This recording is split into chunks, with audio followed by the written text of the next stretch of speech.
The great hall of Threshold's 7 stations stretched so wide that Daewon could barely see the far walls. Thousands of alien delegates filled the seats, their bodies strange and varied. Some had scales, others had fur, and a few seemed to be made of living crystal.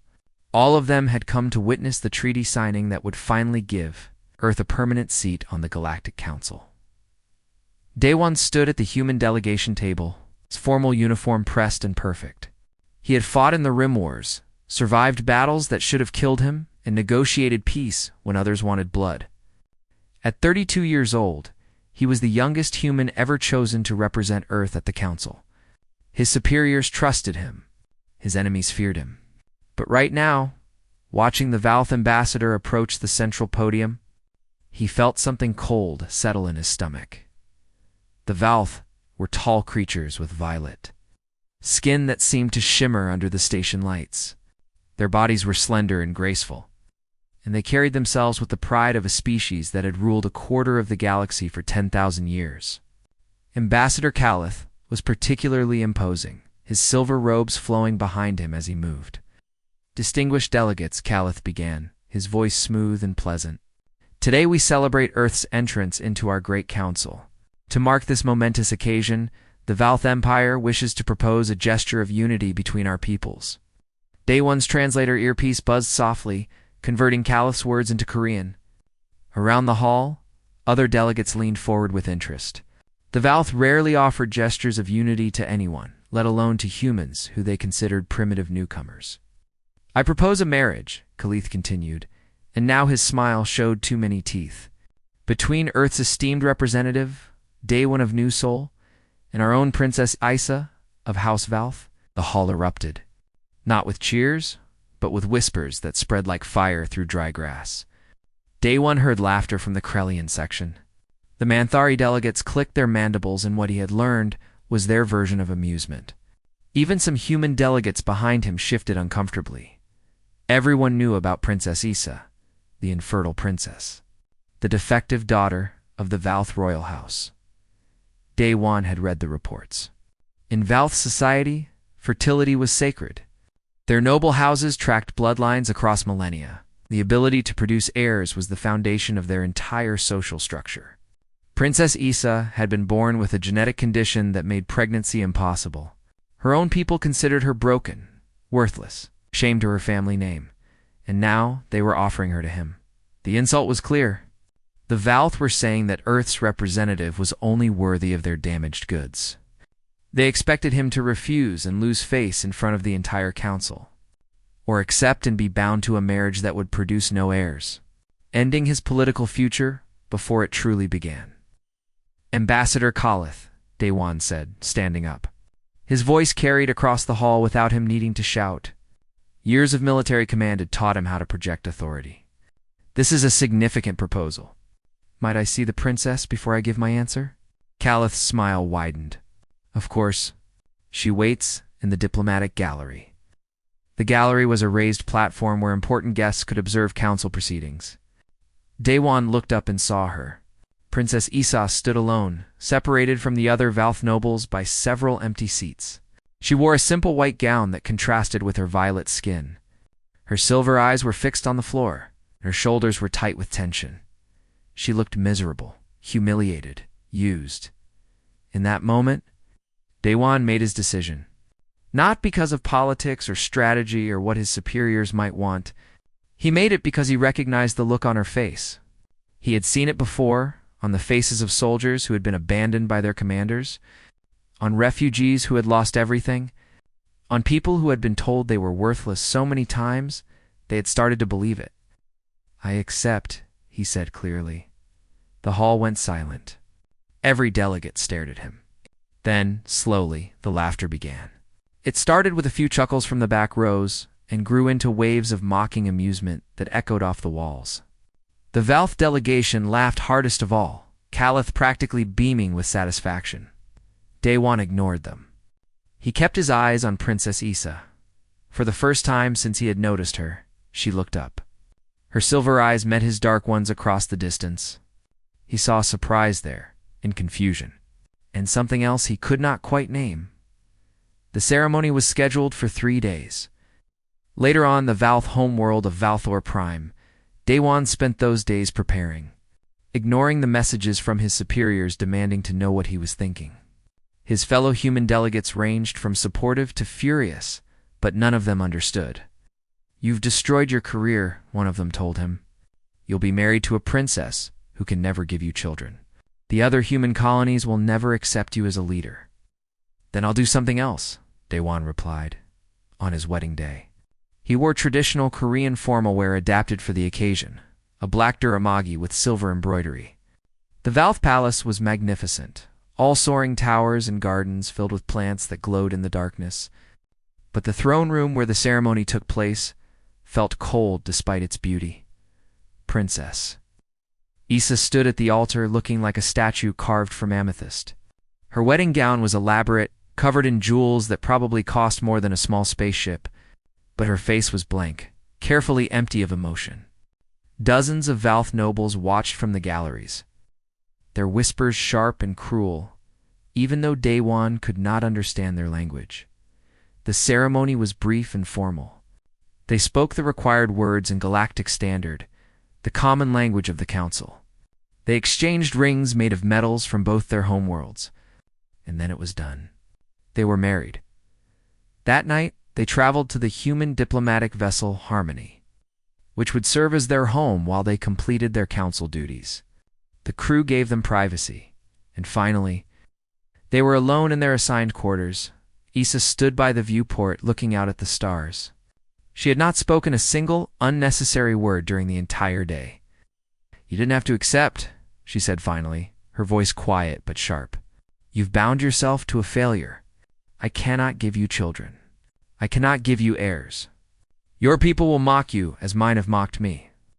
Daewon poured 2 glasses of earth whiskey from his personal collection. He walked over and offered her one. She took it hesitantly, looking at the amber liquid with curiosity. "I didn't marry you for heirs or political advantage," he said. "I married you because no one deserves to be used as a joke."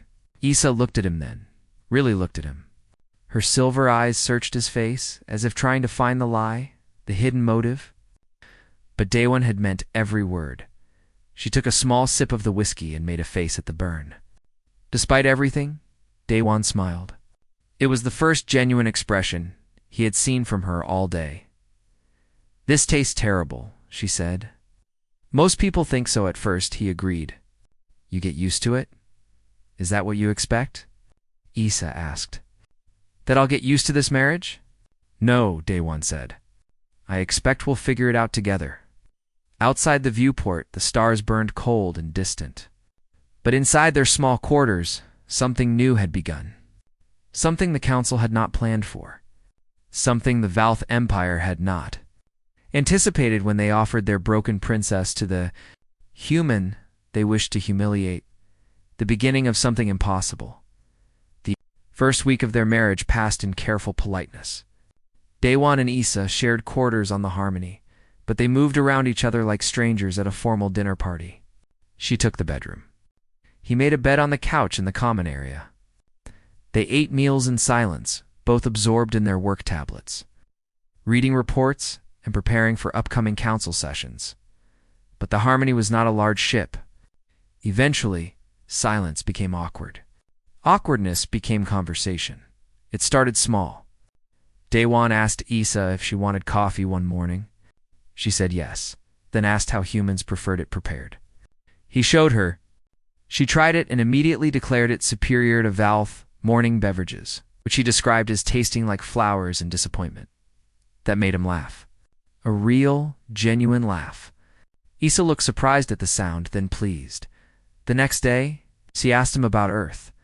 Not the official descriptions from council databases, but what it was really like. Daewon told her about the colony world where he grew up, New Seoul, with its purple sky and the mountains that glowed at sunset. He told her about his grandmother, who made kimchi using vegetables that did not exist on original Earth.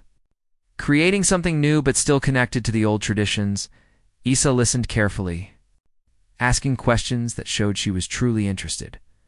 In return, she told him about growing up in the Valth Palace. She described the gardens where she spent most of her childhood.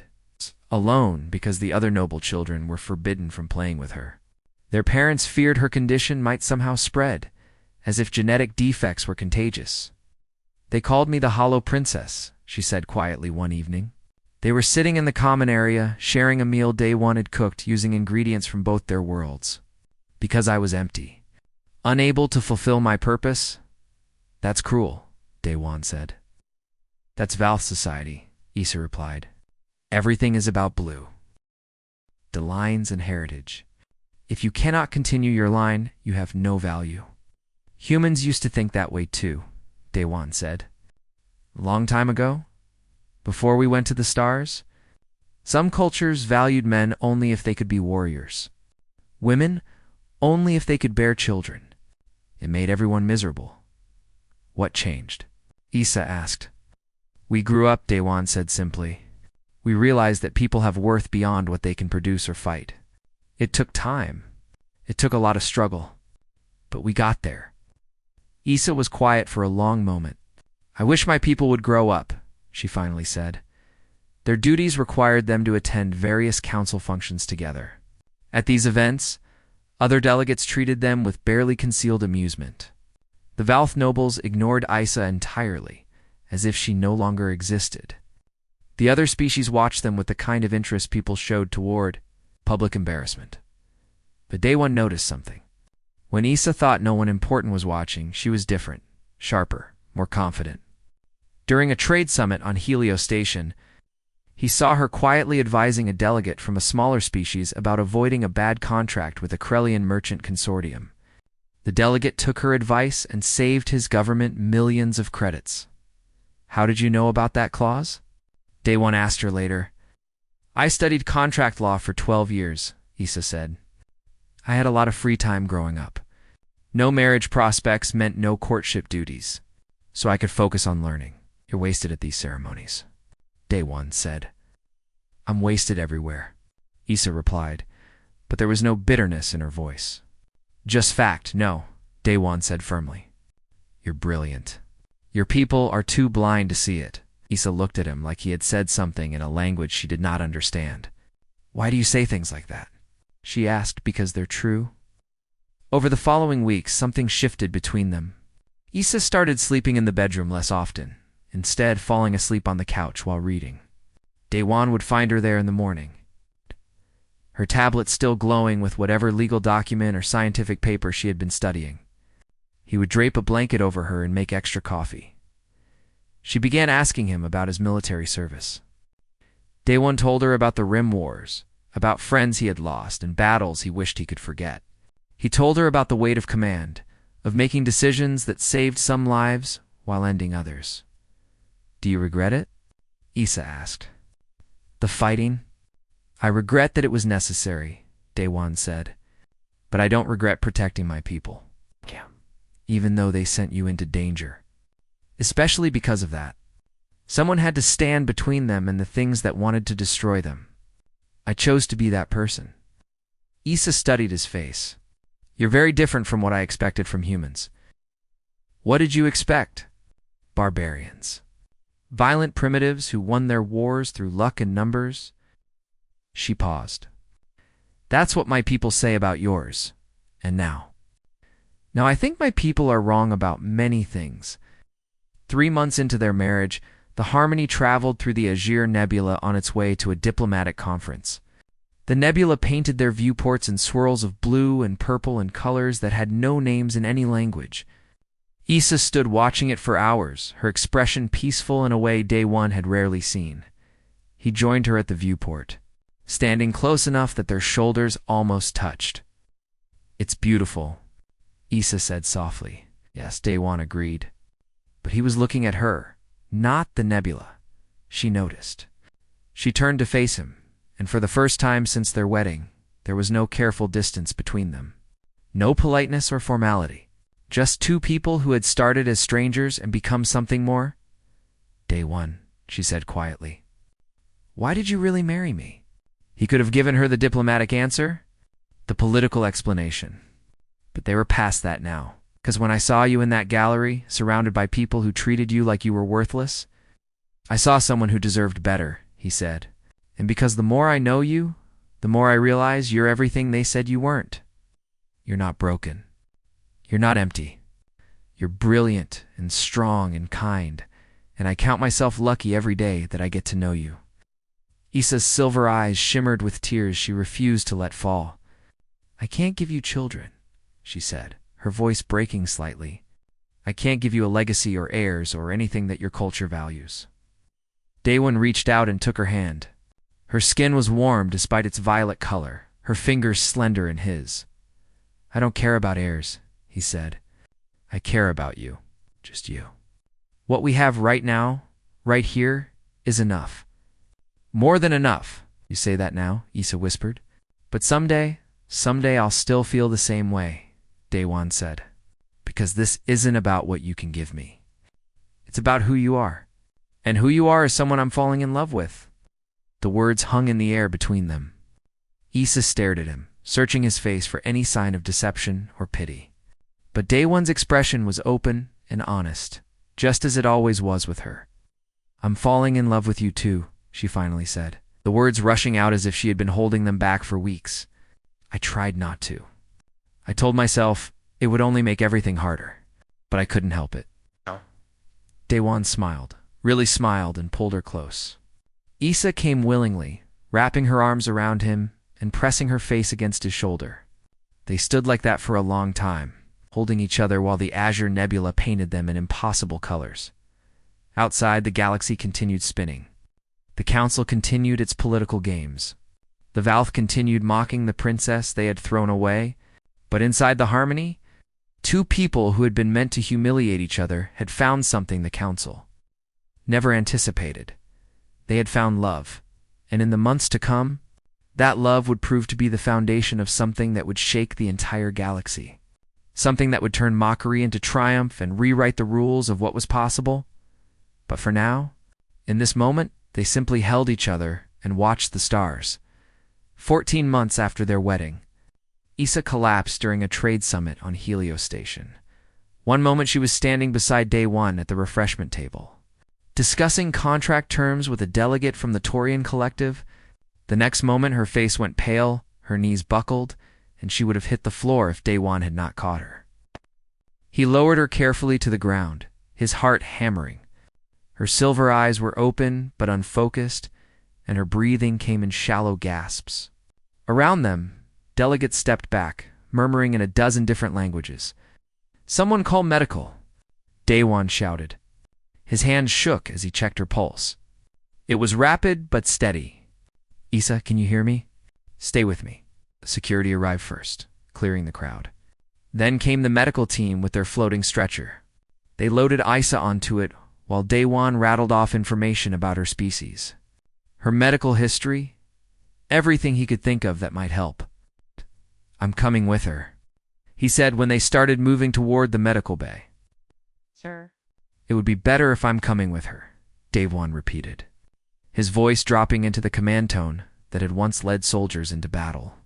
The medic wisely did not argue further. The medical bay of Helios Station was one of the most advanced in the galaxy, equipped to handle injuries and illnesses from hundreds of different species. Issa was taken into a private examination room while Daewon paced outside, his mind racing through possibilities. Food poisoning. Some kind of attack?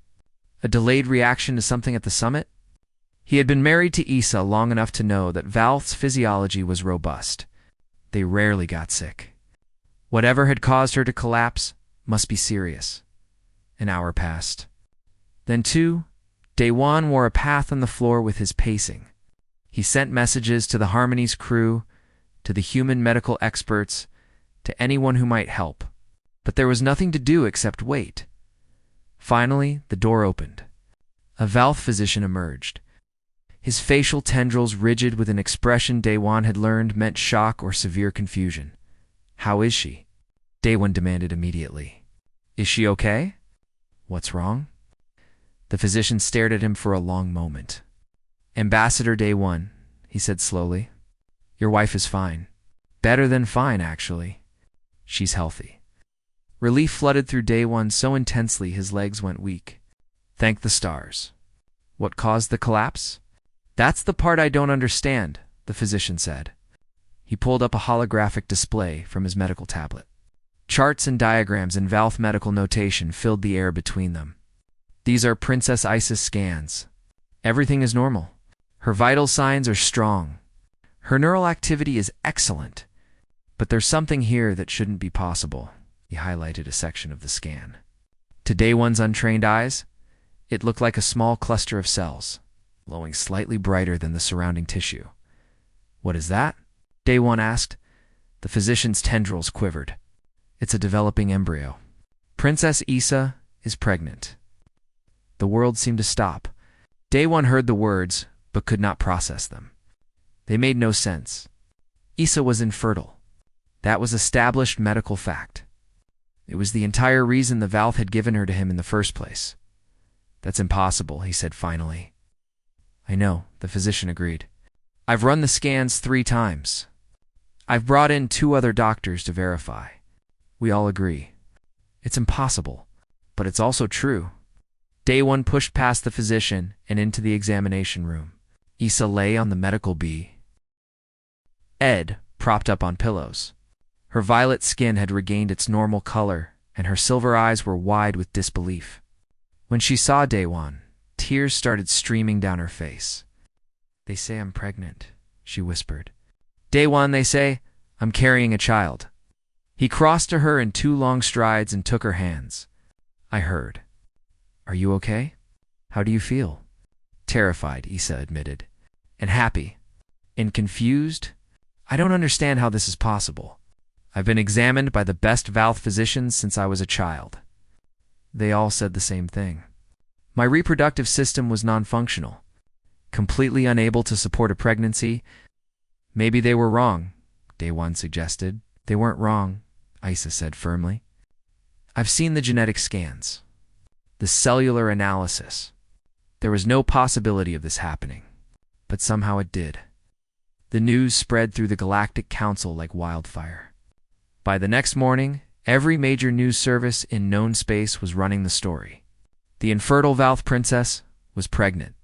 Medical experts from a dozen species requested permission to examine Issa.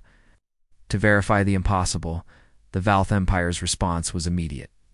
A delegation of royal physicians arrived on Helios Station within 24 hours, clearly sent to prove that this was some kind of mistake or fraud. They examined Issa thoroughly, running every test their medical science possessed. Every test confirmed it. Issa was pregnant with a healthy, developing child. The lead royal physician, an elderly Valth named Torian, sat down with Issa and Day One to explain his findings. His expression was troubled, his tendrils moving in patterns that Issa had taught Day One meant deep concern. The child is real, Torian said. There's no doubt about that. But the genetic analysis is extraordinary. Princess Issa, your reproductive system has somehow been reactivated. Cellular structures that were dormant or non-functional are now operating normally. How? Issa asked. Torian pulled up holographic images of cellular structures. We believe it has something to do with exposure to human genetic material. Human DNA contains sequences we've never encountered before. Elements that seem to trigger adaptive responses in other species' genetics. You're saying my DNA changed her? Day One asked. We're saying that human genetics may have activated dormant sequences in the princess's genome, Torian corrected carefully. Valth biology is normally very stable. We don't evolve quickly. Our genetics have been essentially unchanged for millions of years. But humans are different. Your species evolved on what we would classify as a death world. Your DNA contains adaptive elements designed to respond to constant change and pressure. Ow! And those elements somehow rewrote Valth genetics. Issa's voice was shaking slightly. Not rewrote, activated. We believe the sequences were always there, buried deep in your genome. Evolutionary remnants from millions of years ago, before Valth biology stabilized. The human genetic material somehow triggered them. The implications were staggering. If human DNA could activate dormant Valth genetics, what else might it do? What other supposedly fixed biological laws might actually be flexible? The scientific community erupted in debate. Papers were published daily, each with new theories about human genetic compatibility with alien species. Some called it the greatest biological discovery in galactic history. Others called it dangerous, unpredictable, a threat to established order in the Valth Empire. Called it an abomination. The official statement came from the royal palace itself, broadcast across all Valth worlds. Princess Isa's pregnancy was declared a corruption of pure Valth genetics by inferior human biology. Any children born from such unions would be considered tainted, unworthy of Valth citizenship or noble status.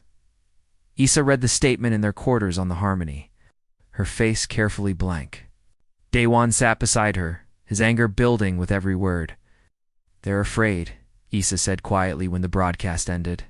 "My people built their entire civilization on the idea that Valth biology is superior, unchangeable, perfect. This pregnancy proves that wrong. It proves that we're not as special as we thought. Their fear doesn't give them the right to call our child an abomination," Daewon said flatly. "No," Isa agreed. She placed a hand on her stomach, where the impossible child grew. "It doesn't. But that won't stop them from trying to diminish what we've created." Messages poured in from across the galaxy. Some were supportive, congratulating them on their miracle. Others were hostile, calling Isa a traitor to her species or accusing Daewon of corrupting Valth genetics deliberately. Death threats arrived daily, forcing increased security on the Harmony. But there were other messages too. Private communications from Valth women who had been declared infertile, asking if what happened to Isa might happen to them. Desperate pleas from mothers who wanted children but had been told it was impossible. Isa read every one of these messages. Late at night, while Daewon slept, she sat at her desk and composed careful, hopeful responses. She could not promise anything, could not guarantee that what worked for her would work for others, but she could offer hope, and hope they would discover was a powerful thing. 5 months into her pregnancy, Isa's condition remained stable and healthy. The child developed normally, showing no signs of genetic problems. Human and Valth medical teams worked together to monitor the pregnancy, learning things about cross-species biology that no one had imagined possible. One evening, as they prepared for bed, Isa took Daewon's hand and placed it on her stomach. He felt movement beneath his palm. Their child, alive and active. "We did something impossible," Isa said softly. "The Valth gave me to you as a joke. As punishment. They never imagined this could happen." "Neither did I," Daewon admitted. "But I'm grateful it did." "Are you afraid?" Isa asked. "Of what comes next?"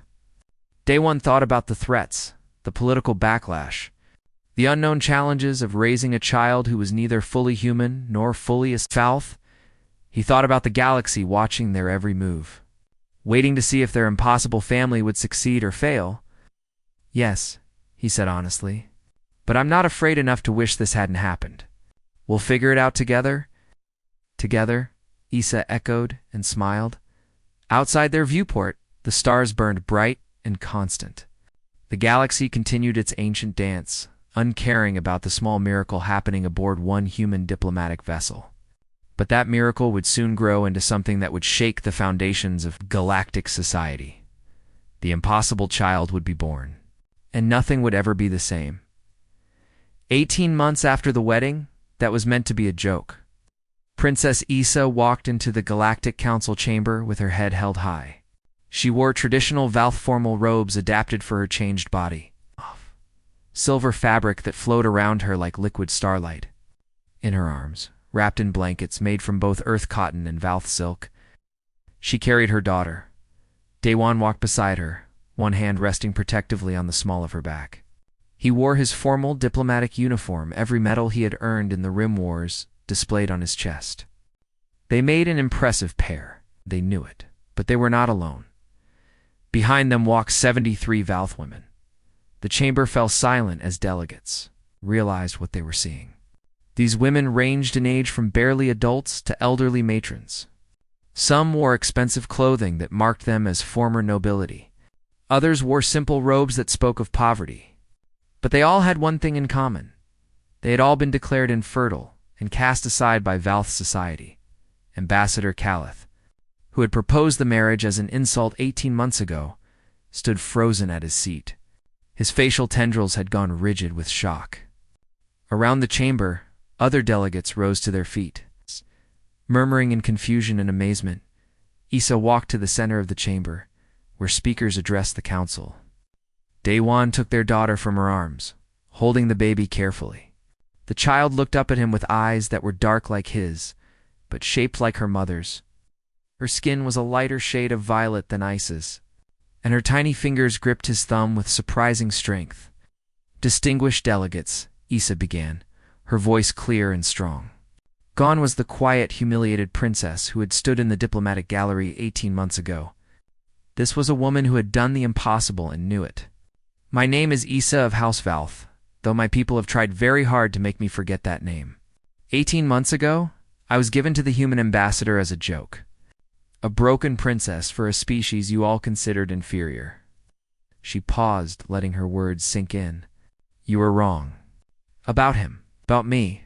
About what was possible? Issa gestured to the baby in Daewon's arms. This is my daughter Hannah. She exists despite every Valth physician who told me I was incapable of bearing children. She exists because human genetic material activated sequences in my DNA that your best scientists said were impossible to trigger. She exists because my husband refused to believe that impossible meant forever. The chamber remained silent. Every eye was locked on Issa and the baby who should not exist. Over the past year, as my pregnancy became known, I received thousands of messages. Isako continued, most were from Valth women like me. Women who had been told they were broken, useless, worthy only of being forgotten. Women who dared to hope that if the impossible happened to me, perhaps it could happen to them as well. She turned and gestured to the 73 women behind her. These women came to me asking for help, asking if human genetic compatibility therapy might give them what Valth medicine could not. We worked with human and Valth physicians who were willing to look beyond traditional boundaries. We conducted careful trials with full medical supervision and informed consent. Issa's smile was fierce and proud. 31 of these women are now pregnant. The chamber erupted. Delegates shouted questions in a dozen languages. Ambassador Calith sank back into his seat, his face the color of ash. The Valth delegation huddled together in furious conversation. Camera drones swooped closer, broadcasting this moment to billions across the galaxy. Daewon stepped forward, raising one hand for silence while keeping the other. Arms securely around baby Hannah. His command. Voice cut through the chaos. The Galactic Council was founded on the principle of mutual cooperation between species, he said, of sharing knowledge and resources to improve all our peoples. Today, we offer exactly that. Activated a holographic display that appeared above the center of the chamber. Technical diagrams and medical charts filled the air, showing the results of months of careful research. Earth proposes the creation of the Cross-Species Medical Initiative, Daewon announced. A joint human Valth program dedicated to helping infertile Valth women who wish to have children. We will provide genetic compatibility therapy. The Valth will contribute their advanced medical technology. All research will be shared freely with the scientific community. This is an outrage. Ambassador Calith finally found his voice. He stood, his tendrils quivering with rage. You propose to corrupt pure Valth genetics with human contamination. To spread this abomination throughout our species, I propose to help people who want help, Daewon said calmly. No one will be forced. No one will be pressured. This is for women who choose to participate, who want the chance to have children when they thought it was impossible. The Valth Empire will never support this, Calith declared. Then the Valth Empire is welcome to vote against it, Issa said coldly. But they don't speak for every Valth. They certainly don't speak for the women standing behind me. One of the women stepped forward. She was young, perhaps barely 20 by human reckoning. Her clothing marked her as low nobility, rich enough for fine robes, but not wealthy enough for jewels. My name is Nari, she said, her voice shaking but determined. I was told I was infertile when I was 14 years old. My family tried to hide me, ashamed of my condition. When I heard about Princess Issa's pregnancy, I traveled to meet her. I volunteered for the compatibility therapy trials. She placed a hand on her stomach. I'm now 3 months pregnant with my first child. The physicians say the baby is healthy and developing normally. For the first time in my life, I have hope for my future. Another woman stepped forward, then another. One by one, the pregnant women shared their stories. Tales of rejection, isolation, and despair that had been transformed into hope. Not all of them were success stories yet. Some were still early in their pregnancies, facing uncertain outcomes. But they all spoke with the same fierce determination that they deserved the chance to try. The council chamber, which had seen countless debates and political maneuvering over the centuries, had rarely witnessed something so raw and powerful. These were not politicians or diplomats. They were ordinary people whose lives had been changed by a discovery. It rewrote the rules of biology. When the last woman finished speaking, Issa addressed the council again. Humanity offers this gift freely, she said, not as conquerors or saviors, not to prove superiority or gain political advantage, but as partners, because that's what civilized species should do. We help each other grow. We share our strengths to overcome our weaknesses. The Valth built our civilization on the idea that we were genetically perfect, she continued, that our biology was fixed and superior. This discovery proves that wrong.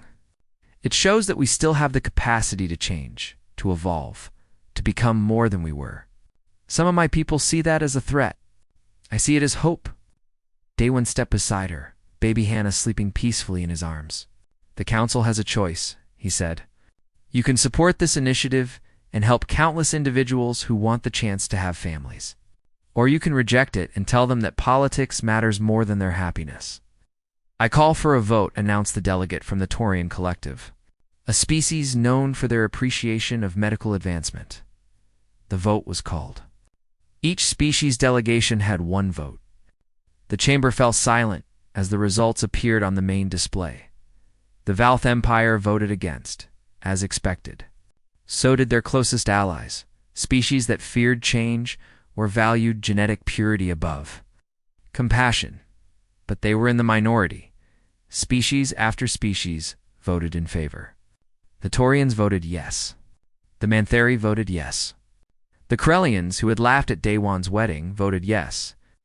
Even some species that usually aligned with the Valth broke ranks, their votes reflecting the pressure from their own populations who saw hope in this discovery. The final tally appeared. 847 votes in favor. 156 against. 34 abstaining. The cross-species medical initiative was approved. The chamber erupted in applause. Not the mocking laughter that had greeted Daewon's acceptance of the marriage proposal, but genuine celebration. Delegates approached Issa and Daewon to offer congratulations, to ask questions about the program, to share stories of their own species' struggles with infertility. Ambassador Calith left the chamber without a word, his delegation trailing behind him. The Valth Empire had been defeated, not through military force or political maneuvering, but through simple compassion and the courage of women who refused to accept that their condition defined their worth. That evening, back in their quarters on the Harmony, Issa fed Hannah while Daewon prepared dinner. It was a domestic scene that no one would have believed possible 18 months ago. The infertile princess, nursing her impossible child, the human ambassador cooking a meal that combined recipes from 2 worlds. We did it, Issa said softly, watching her daughter nurse. We actually did it. You did it, Daewon corrected. You were brave enough to hope, to try. To stand in front of the council and demand they see you as a person, not a political tool. I had help, Issa said, smiling at him. I had a husband who believed in me when no one else did. Hannah finished nursing and let out a small burp that made both her parents laugh. Such a tiny, ordinary sound. But it represented everything extraordinary about their journey. Outside, the galaxy was changing. The impossible had become possible, and nothing would ever be the same. 5 years after the wedding that changed the galaxy, Daewon stood in the garden of their home on New Sol, watching his children play in the purple twilight. Hannah, now 4 years old, raced through the flowering bushes with the boundless energy of childhood. Her violet skin had darkened slightly as she grew.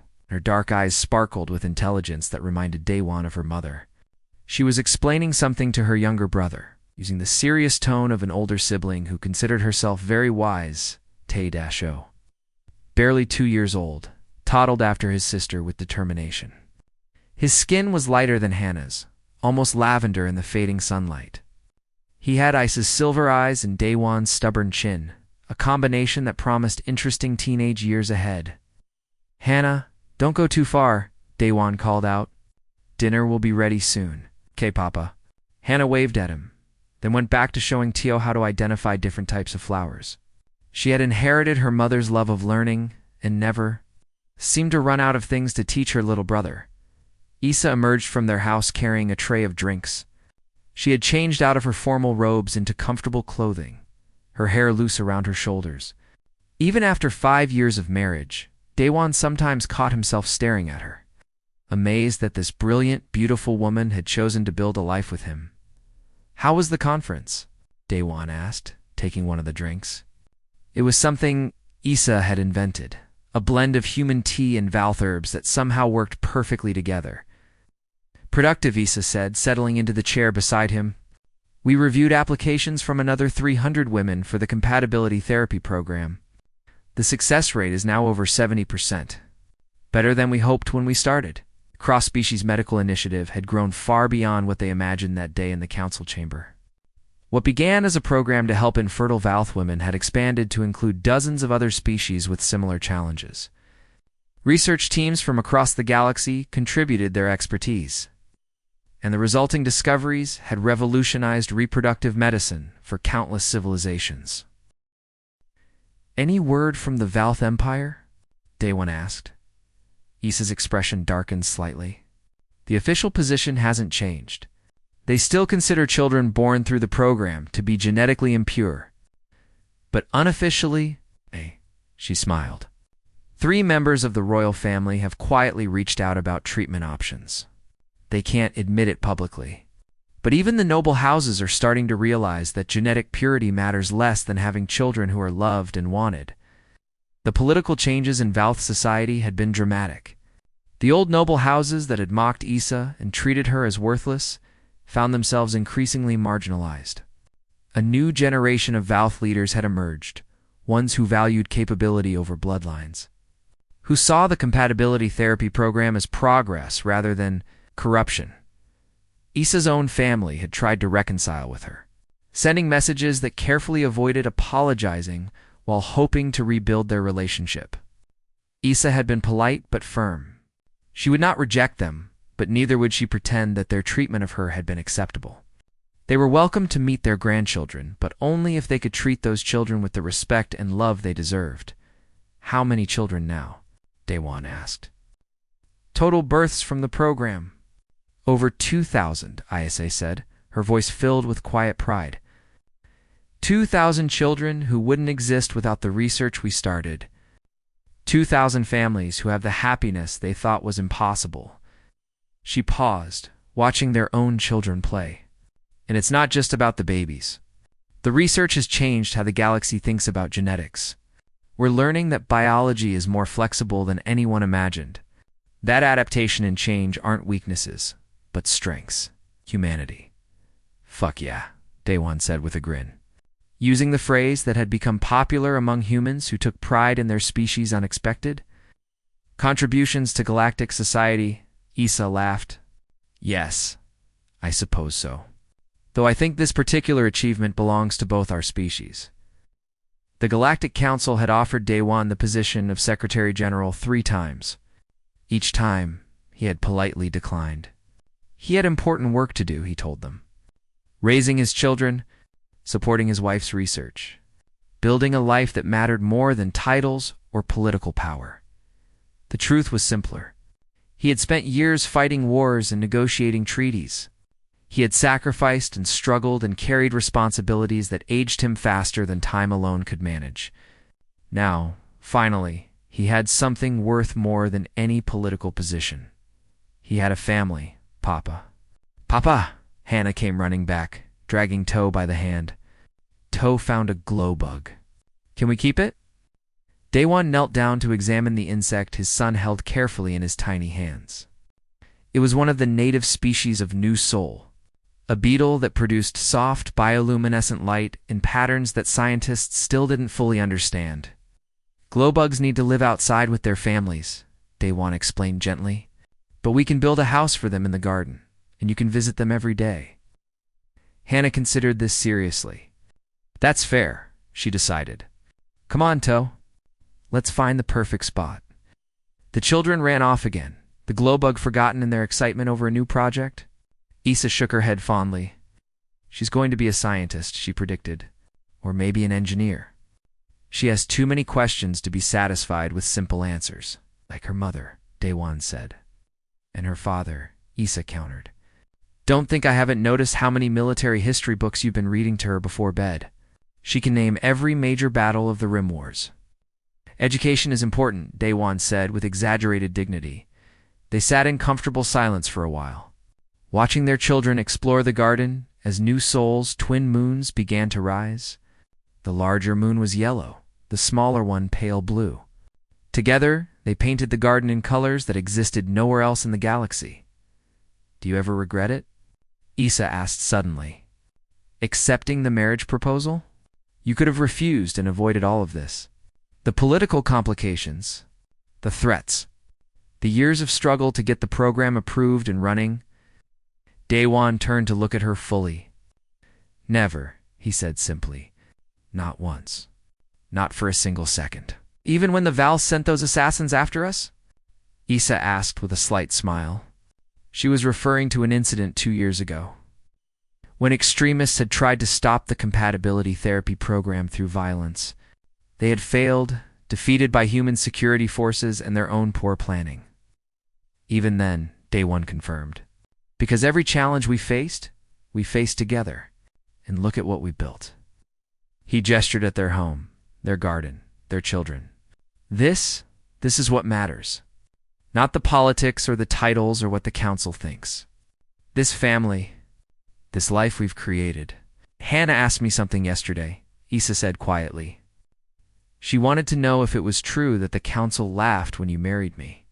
What did you tell her? I told her yes. They did laugh. They thought we would fail, and Issa smiled.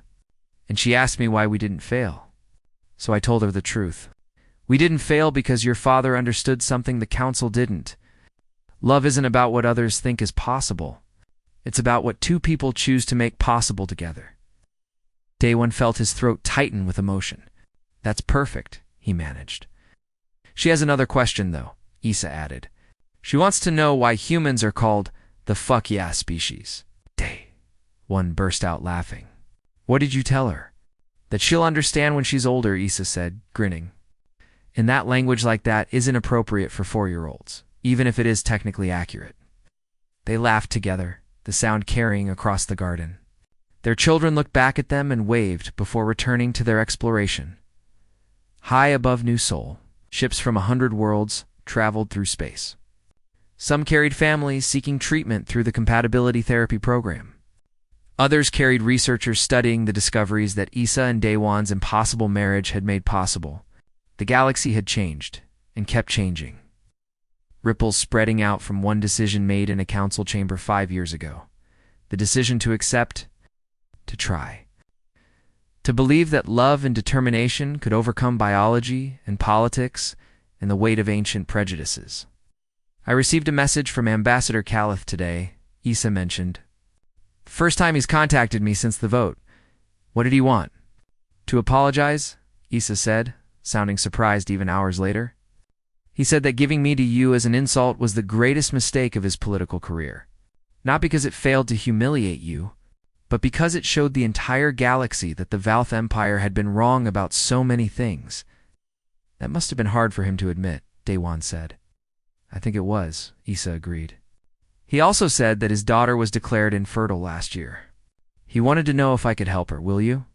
Of course, Issa said immediately. She deserves the same chance everyone else gets. I won't let my personal feelings toward her father deny her that. That was Issa, brilliant, and compassionate, strong enough to face those who had hurt her and still offer help when it was needed. Day One reached over and took her hand, their fingers intertwining naturally. "I love you," he said.